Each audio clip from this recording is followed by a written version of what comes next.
नमस्कार दोस्तों, मैं अरशद अंसारी आप सभी का स्वागत करता हूं अपने इस वीडियो लेक्चर में। यह वीडियो लेक्चर 10वीं क्लास का साइंस का पहला चैप्टर रासायनिक अभिक्रिया एवं समीकरण का पार्ट 5 है। तो आइए अब हम लोग जानते हैं रासायनिक समीकरण के प्रकार के बारे में। तो मैं आप लोगों को बता दूं दोस्तों कि रासायनिक समीकरण दो प्रकार के होते हैं। पहला होता है असंतुलित रासायनिक समीकरण और दूसरा होता है संतुलित रासायनिक समीकरण। तो अब हम जानते हैं असंतुलित रासायनिक समीकरण के बारे में कि असंतुलित रासायनिक समीकरण कहते किसको हैं। वैसा रासायनिक समीकरण जिसका विकारक में उपस्थित तत्व के परमाणु संख्या उत्पाद में उपस्थित तत्व के परमाणु संख्या के बराबर नहीं होता है उसे असंतुलित रासायनिक समीकरण कहते हैं। जैसे Mg+O2 टेंस टू MgO। ये हम लोग देख सकते हैं कि अभिकारक साइड में ऑक्सीजन के 2 परमाणु हैं जबकि उत्पाद साइड में ऑक्सीजन के 1 परमाणु। इस प्रकार हम लोग कह सकते हैं कि यह समीकरण असंतुलित रासायनिक समीकरण का एक उदाहरण है। अब हम लोग जानते हैं संतुलित रासायनिक समीकरण के बारे में कि संतुलित रासायनिक समीकरण कहते किसको हैं। वैसा रासायनिक समीकरण जिसके अभिकारक में उपस्थित तत्व के परमाणु संख्या उत्पाद में उपस्थित तत्व के परमाणु संख्या के बराबर होता है उसे संतुलित रासायनिक समीकरण कहते हैं। यानी कि अभिकारक साइड में भी और उत्पाद साइड में भी जो दोनों का परमाणु संख्या होता है बराबर होता है उसे हम लोग क्या बोलेंगे, संतुलित रासायनिक समीकरण। जैसे हम लोग उदाहरण में देख सकते हैं कि 2Mg+O2 टेंस टू 2MgO। यहाँ हम लोग अभिकारक में देख सकते हैं कि मैग्नीशियम का 2 परमाणु है और उत्पाद में भी मैग्नीशियम कितने परमाणु हैं, 2 परमाणु हैं। और हम लोग अभिकारक में देख सकते हैं कि ऑक्सीजन का 2 परमाणु है और उत्पाद साइड में भी ऑक्सीजन कितने परमाणु हैं, 2 परमाणु। इस प्रकार हम लोग कह सकते हैं कि यह समीकरण संतुलित रासायनिक समीकरण का एक उदाहरण है। अगला क्वेश्चन है, किसी रासायनिक समीकरण को संतुलित करना क्यों आवश्यक है। द्रव्यमान संरक्षण नियम के अनुसार किसी रासायनिक अभिक्रिया में द्रव्यमान का न तो निर्माण होता है और न ही विनाश। इसका सिर्फ एक पदार्थ से दूसरे पदार्थ में रूपांतरण होता है। इसलिए किसी रासायनिक समीकरण को संतुलित करना आवश्यक है। यानी कि द्रव्यमान संरक्षण नियम अनुसार हमें बताता है कि किसी रासायनिक अभिक्रिया में किसी पदार्थ का द्रव्यमान का न तो निर्माण होता है और न ही विनाश होता है। सिर्फ उसका एक पदार्थ से दूसरे पदार्थ में क्या होता है, रूपांतरण होता है। इसलिए किसी रासायनिक समीकरण को संतुलित करना आवश्यक है।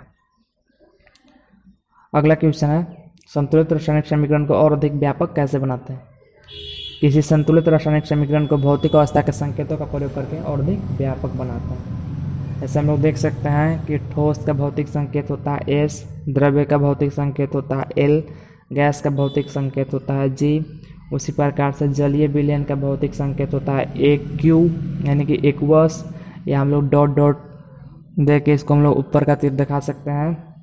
और अवक्षेप का संकेत होता है डॉट डॉट करके हम लोग नीचे का तीर लगा सकते हैं। ठीक। रासायनिक अभिक्रिया के प्रकार, पहला है संयोजन अभिक्रिया, दूसरा वियोजन अभिक्रिया, तीसरा है विस्थापन अभिक्रिया और चौथा है द्विविस्थापन अभिक्रिया और पांचवा है उपचयन या अपचयन अभिक्रिया। तो आइए हम लोग जानते हैं संयोजन अभिक्रिया के बारे में। वैसी रासायनिक अभिक्रिया जिसमें 2 या 2 से अधिक अभिकारक मिलकर एकल उत्पाद का निर्माण करते हैं उसे संयोजन अभिक्रिया कहते हैं। इसका हम लोग कुछ उदाहरण देख लेते हैं। जैसे हम लोग यहाँ देखते हैं कि कैल्शियम ऑक्साइड और जल मिलकर कैल्शियम हाइड्रोक्साइड बनाते हैं। उस प्रकार से कार्बन और ऑक्सीजन मिलकर कार्बन डाइऑक्साइड बनाते हैं। उसी प्रकार से हाइड्रोजन और ऑक्सीजन मिलकर जल का निर्माण करते हैं। अब हम लोग जानते हैं वियोजन अभिक्रिया के बारे में।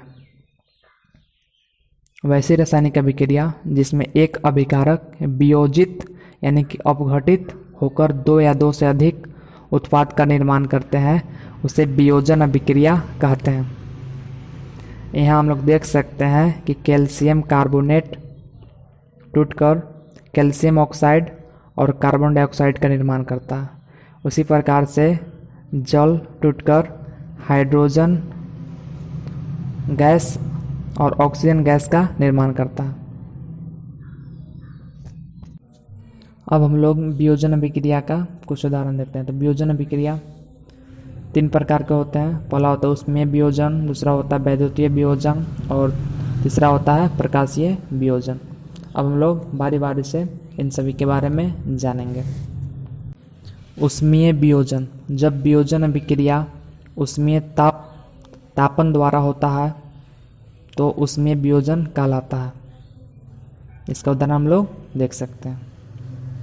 अब आगे है वैद्युतीय वियोजन, जब वियोजन अभिक्रिया विद्युत द्वारा संपन्न होती है तो वह वैद्युतीय वियोजन कहलाता है। हम लोग देख सकते हैं कि जल के अणु टूटकर हाइड्रोजन गैस और ऑक्सीजन गैस का निर्माण करते हैं। यह किसका उदाहरण है? वैद्युतीय वियोजन का।